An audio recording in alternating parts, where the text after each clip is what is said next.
Hello everyone, आप सभी कैसे हैं। और आप सभी को बहुत बहुत स्वागत है मेरे यूट्यूब चैनल पर। दोस्तों, आज की इस वीडियो में हम पढ़ेंगे समाज शिक्षा और परिचर्या की समझ का यूनिट 2।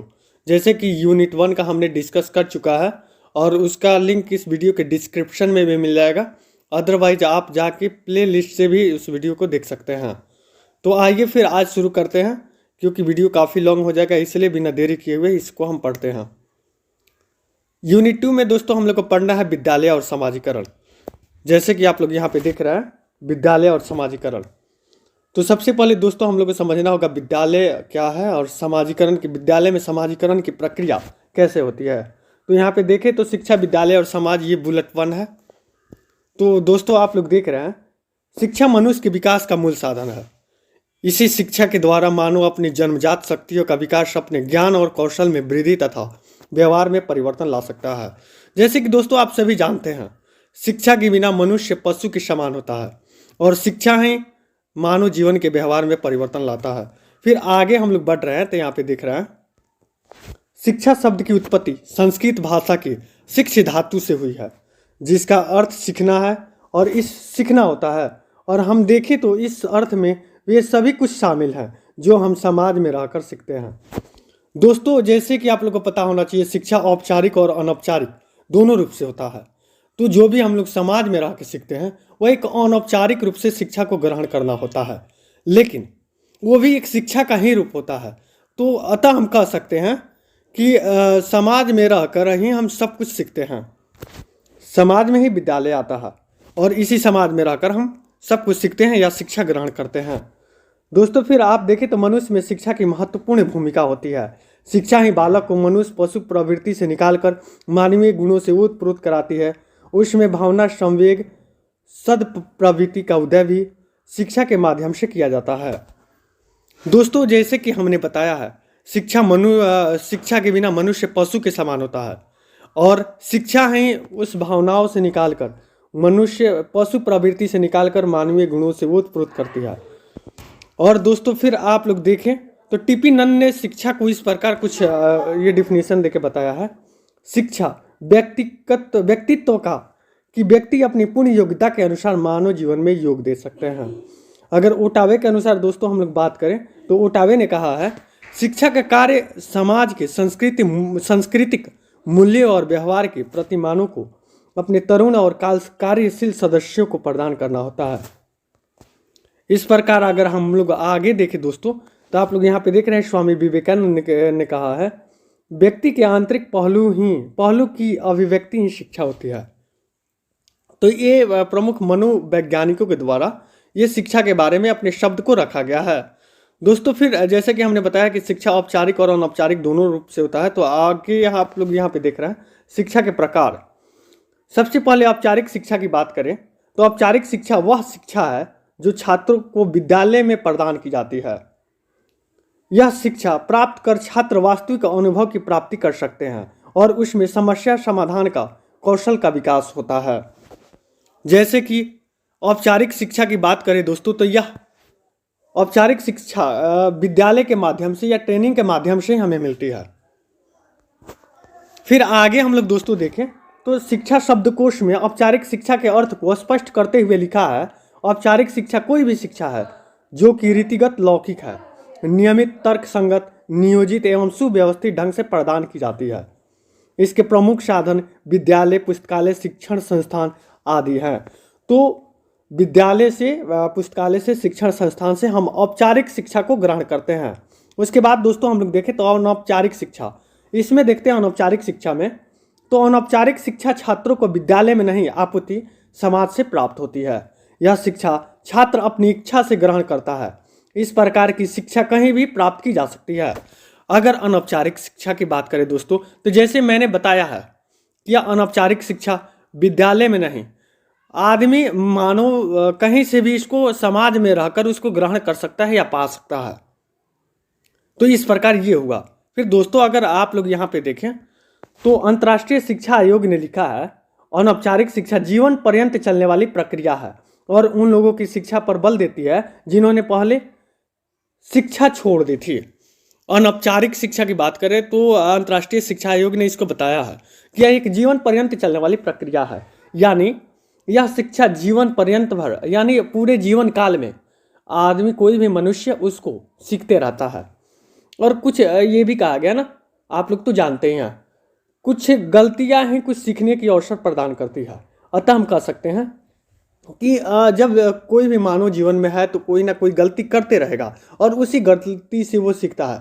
और ये गारंटी नहीं है कि केवल गलती से ही सीखा जाए, यानी मानव जीवन में कभी भी कोई कहीं से भी कोई भी शिक्षा पा सकता है। तो उस प्रकार की शिक्षा को अनौपचारिक शिक्षा के श्रेणी में हम लोग रखेंगे। उसके बाद शिक्षा समाप्त हुआ, फिर हम लोग विद्यालय के बारे में देखें दोस्तों। तो आप लोग देख रहे हैं विद्यालय, हिंदी का विद्यालय शब्द से दो विद्या तथा आलय से मिलकर बना है। विद्या शब्द का अर्थ है स्थान। इस प्रकार विद्यालय शब्द का अर्थ हुआ कि विद्या देने का स्थान। विद्यालय वह स्थान है जहां शिक्षा की प्रक्रिया चलती है, जहां बालकों को वांछित विकास के लिए शिक्षा प्रदान की जाती है।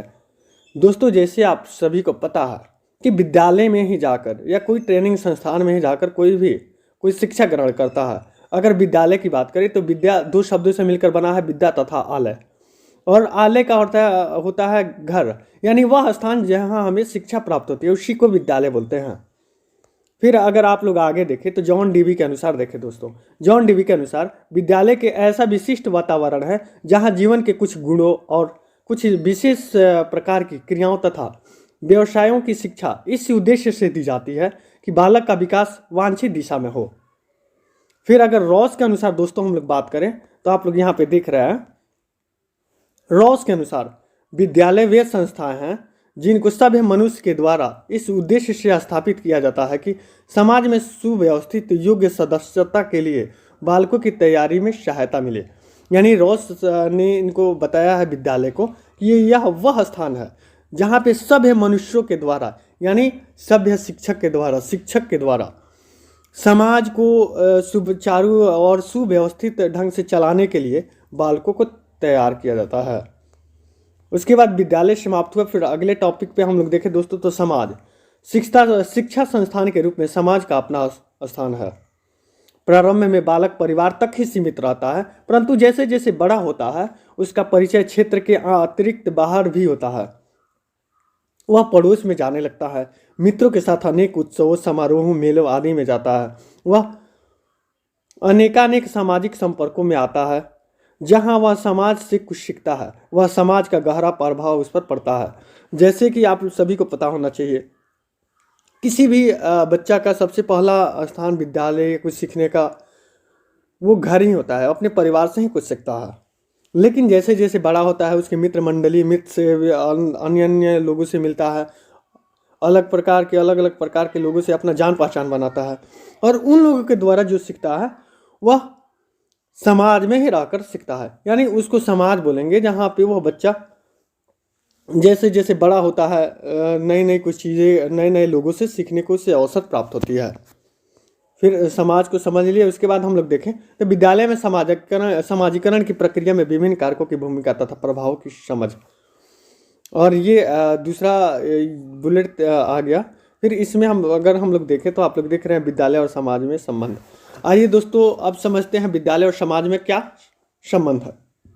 इन दोनों के बीच अंतर का दो बिंदुओं के द्वारा समझा जा सकता है, जैसे कि समाज का विद्यालय पर प्रभाव और दूसरा विद्यालय का समाज पर प्रभाव। इसी बिंदुओं के द्वारा हम समाज और विद्यालय के बीच के संबंध को समझ सकते हैं। तो आइए हम लोग समझें दोस्तों समाज का विद्यालय पर प्रभाव। समाज के विद्यालय को निम्न रूपों में प्रभावित करता है। पहला तो सांस्कृतिक प्रभाव हो गया। इसमें देखें दोस्तों तो विद्यालय शिक्षा के उद्देश्य व पाठ्यक्रम समाज की संस्कृति को से प्रभावित होते हैं। यही नहीं, पूरे विद्यालय परिवेश में उस समाज की संस्कृति प्रतिबिंबित होती है। वह भारतीय शिक्षा का उद्देश्य बच्चों में विश्व बंधुत्व की भावना तथा सामाजिक, नैतिक, आध्यात्मिक मूल्यों का विकास है। पाठ्यक्रम में नैतिक, आप लोग जैसे कि यहाँ पे देख रहे हैं पाठ्यक्रम में नैतिक, एक मिनट, हाँ, डिस्टर्ब के लिए माफ़ी चाहूँगा। फिर आप लोग देखिए यहाँ पे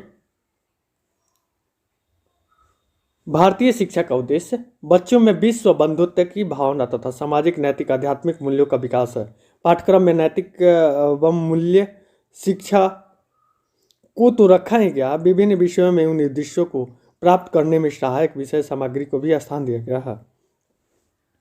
यानी दोस्तों, आप लोग यहाँ पे देख रहे हैं सांस्कृतिक प्रभाव।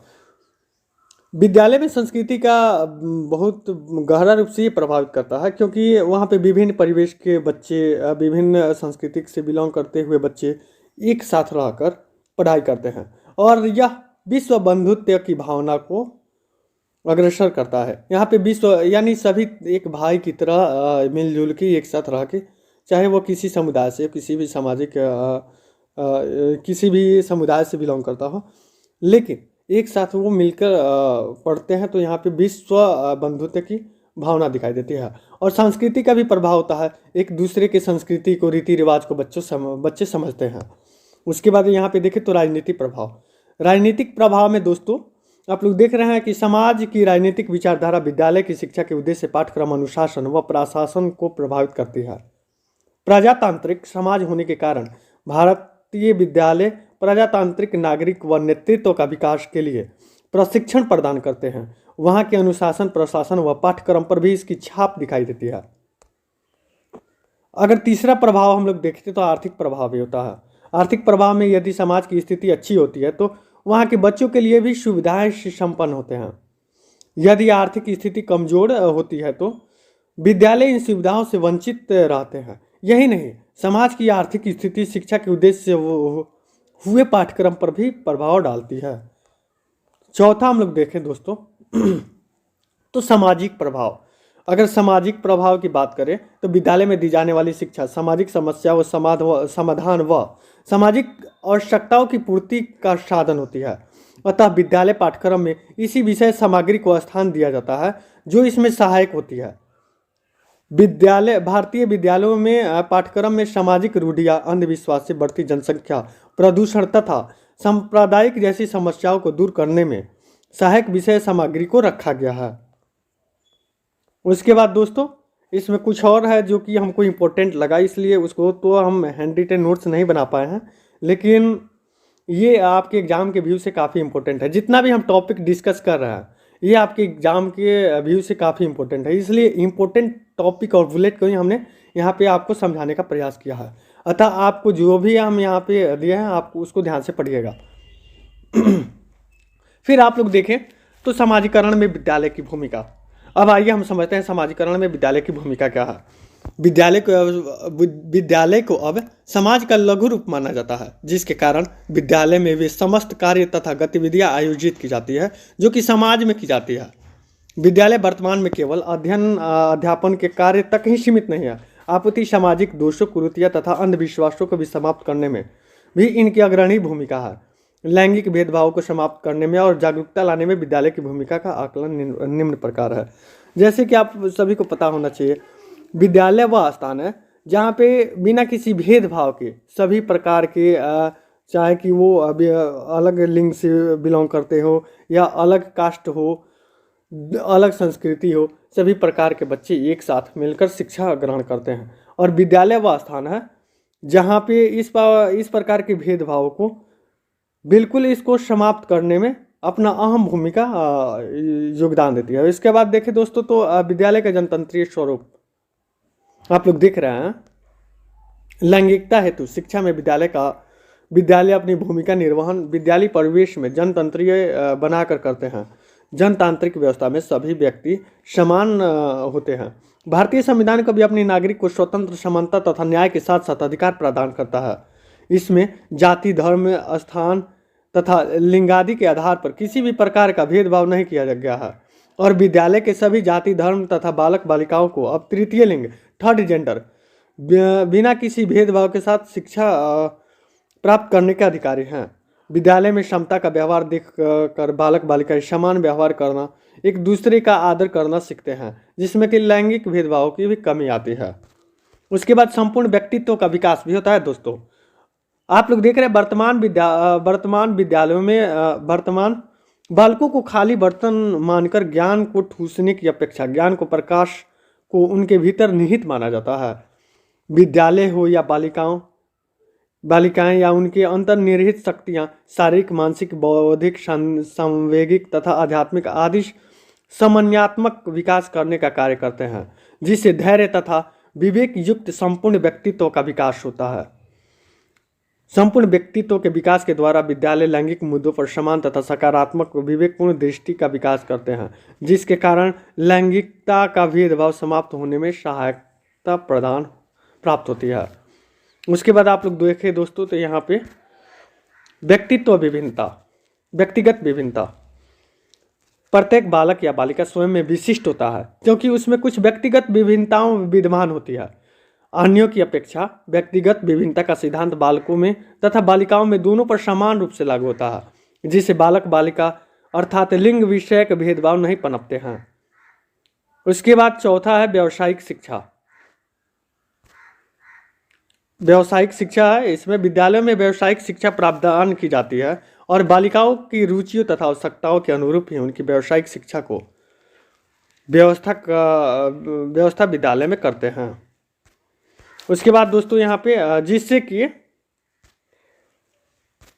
जिससे कि लैंगिक भेदभाव में कमी आ रही है, क्योंकि व्यावसायिक शिक्षा उन्हें सशक्तिकरण की ओर अग्रसर करती है। उसके बाद दोस्तों यहाँ आप लोग यहाँ पे देख रहे हैं मनोवैज्ञानिकता पूर्ण वातावरण।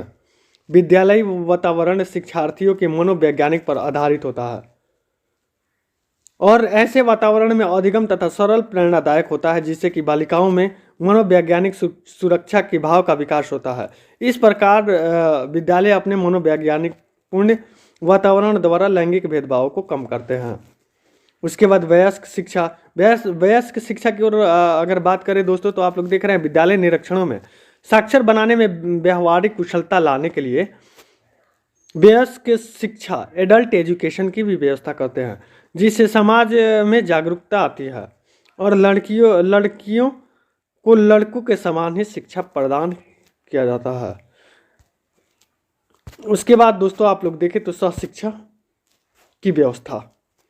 सहशिक्षा की व्यवस्था में अगर बात करें हम लोग दोस्तों तो यहाँ पे देख रहे हैं विद्यालय में सहशिक्षा का प्रचलन अब देखा जा रहा है, जिससे कि भारतीय समाज भी स्वीकार नहीं कर रहा। सहशिक्षा के द्वारा बालक बालिकाओं साथ साथ शिक्षा नहीं ग्रहण करते, आपसी सहयोग करना, एक दूसरे के गुणों तथा उनकी समस्याओं से अवगत हैं, जिससे कि परिवार लिंग के प्रति स्वस्थ वैचारिक आदान प्रदान होता है। सुरक्षा विस्तार, संवेगात्मक सहयोग का विकास तथा कुंठाओं और भावना ग्रंथियों का जन्म नहीं होता। सहशिक्षा के द्वारा बालक बालिकाओं को संपन्न और सुरक्षा प्रदान करते हैं। ऐसे लिंगी दुर्व्यवहार तथा असमानता का भाव मिटता है। उसके बाद 8 नंबर में आप लोग देख रहे हैं सामूहिकता की भावना का विकास। दोस्तों विद्यालय से हमें सामूहिकता का भावना का विकास होता है, क्योंकि वहाँ पे विभिन्न प्रकार के विभिन्न समुदाय से बिलोंग करते लोग, जाति धर्म के, जैसे गरीब अमीर लिंग, ये सब नहीं देखा जाता है और सभी एक साथ मिलकर वहाँ पे शिक्षा ग्रहण करते हैं। इसलिए हम कह सकते हैं कि यहाँ पे सामूहिकता की भावना का विकास होता है। उसके बाद 9 नंबर में आप लोग देख रहे हैं शिक्षण उद्देश्य, पाठ्यक्रम तथा अनुशासन तथा शिक्षण विधियों द्वारा। यहाँ पे अगर दोस्तों हम लोग देखें तो विद्यालय में प्रवेश बिना किसी भेदभाव के लिए जाता है तथा शिक्षण उद्देश्यों के सभी के लिए एक समान होती है। पाठ्यक्रम में बालिकाओं की रुचियों, स्त्रियों के त्याग, धैर्य तथा वीरता की कथाएं और उनकी उपलब्धियां का वर्णन होता है। प्रभावी तथा सामाजिक अनुशासन के द्वारा बालिकाओं का आदर करना, गत्यात्मक शिक्षण विधियों के प्रयोग द्वारा लैंगिक भेदभावों को कम करने का प्रयास विद्यालय द्वारा ही किया जा रहा है। जैसे कि हमारे पुराने समय में एक प्रचलन थी कि नारी को शिक्षा नहीं दी जाती है, स्त्री शिक्षा के लोग बहुत से लोग विरोधी थे। लेकिन दोस्तों आज के समय में इस प्रकार के सभी भेदभाव को दूर करने के लिए विद्यालय में सभी को एक साथ शिक्षण दिया जा रहा है। उसके बाद आप लोग 10 नंबर में देख रहे हैं प्रशिक्षित शिक्षक। शिक्षक प्रशिक्षण पाठ्यक्रमों के द्वारा आदर्श शिक्षक के गुण, अधिगम की प्रभाविता, विद्यालय तथा समाज के मध्य संबंध, लैंगिक मुद्दों पर जागरूकता इत्यादि का ज्ञान और प्रशिक्षण प्रदान किया जाता है, जिससे कि शिक्षक में उदारता का दृष्टिकोण और नवीन विचारों का सृजन होता है। प्रशिक्षित शिक्षक विद्यालयों अपने संपर्क के परिवेश में लैंगिक भेदभाव को भी नहीं पनपते देते हैं। यानी दोस्तों अब शिक्षक बनने के लिए उससे पहले प्रशिक्षित किया जाता है और उसके प्रशिक्षण के दौरान प्रशिक्षण के बाद ही उन्हें एक योग्य शिक्षक बनाया जाता है। तो अगर जो भी मतलब प्रशिक्षु होते हैं और प्रशिक्षित शिक्षक होते हैं, वे लैंगिक भेदभाव को नहीं पनपने देते हैं। उसके बाद दोस्तों एक लास्ट और है, अन्य अभिकरणों से सहयोग। विद्यालय वर्तमान युग में समाज और राष्ट्र का निर्माता कहा जाता है। जैसे कि सभी आप लोग जानते ही हैं, क्योंकि विद्यालय से ही कोई भी व्यक्ति सृजनशील होता है और यहाँ से वो एक योग्य उत्तराधिकारी बनता है, जो कि समाज के और राष्ट्र के निर्माण में अपना योगदान देता है। तो आप लोग यहाँ पे देख रहे हैं, किसी भी देश की दिशा और दशा को निर्धारण वहाँ के विद्यालय करते हैं। विद्यालयों को लैंगिक मुद्दों पर अपनी सशक्त भूमिकाओं का निर्माण और अन्य अभिकरणों जैसे परिवार, समाज, समुदाय तथा राज्य आदि के सहयोग से प्राप्त करना चाहिए। इस प्रकार ये हमारा आप लोग का समाप्त हुआ यूनिट 2। इसके बाद फिर यूनिट 3 का वीडियो फिर अगली बार हम बना दे रहे हैं, आप लोग उसको देख लीजिएगा। और यूनिट 1 का वीडियो आप लोग जरूर देख लीजिएगा, क्योंकि इस वीडियो के डिस्क्रिप्शन में यूनिट 1 का वीडियो मिल जाएगा। और जो भी एग्ज़ाम के व्यू से इम्पोर्टेंट टॉपिक और पॉइंट्स बुलेट हैं, उसी को हमने बस केवल चर्चा किया है यहाँ पे। इसलिए आपके एग्ज़ाम के व्यू से ये जो भी हमने चर्चा कर रहे हैं, तो ये काफ़ी इम्पोर्टेंट है। तो चलिए फिर मिलते हैं अगले वीडियो में। धन्यवाद।